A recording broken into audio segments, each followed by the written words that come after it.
అద్భుతం జరిగితే చాలు. அவங்களுக்கு பின்னாடி போறதுக்கு நிறைய பேர் ரெடியா இருக்காங்க.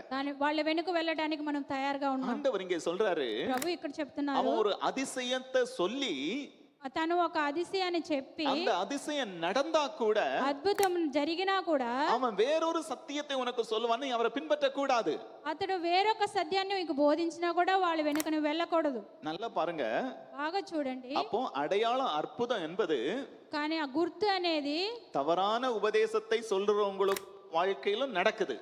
తప్పుగా చెప్పేటంటే సత్యం చెప్పేటంటే జీవితంలో కూడా నడుస్తుంది. தேவன் அதை அனுமதிக்கிறாரு. ప్రభు దాన్ని అనుమతిస్తున్నారు. అంటే சொல்ல உன்னை சோதிக்கும்படிக்கு நான் சில வேளை அதை அனுமதிப்பேன். నిన్ను శోధించడానికి నేను అది జరిగి తీరుతాను. நீ சத்தியத்துல வைராக்கியமா நிக்கிறியா இல்லையாங்க பாக்குறதுக்கே நான் அனுமதிப்பேன். నువ్వు సత్యంలో నిలబడుతున్నావా లేకపోతే వెళ్ళిపోతున్నావా అని నేను శోధించి చూస్తాను. நல்லா புரிஞ்சுக்கிடுங்க, బాగా ఆలోచించండి. உண்மையான விசுவாசம் மட்டும் இல்ல, నిజమైన విశ్వాసం తప్ప பொய்யான விசுவாசம் அற்புதங்களை செய்யும். తప్పైన విషయంలో విశ్వాసం కూడా అద్భుతములు చేస్తుంది. புரியுதுங்களா?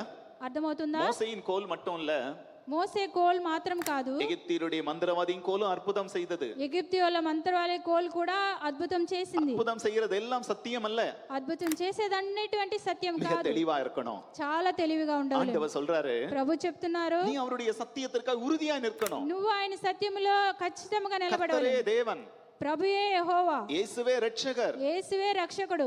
இந்த சத்தியத்திற்காக நம்ம உறுதியா நிற்கணும்.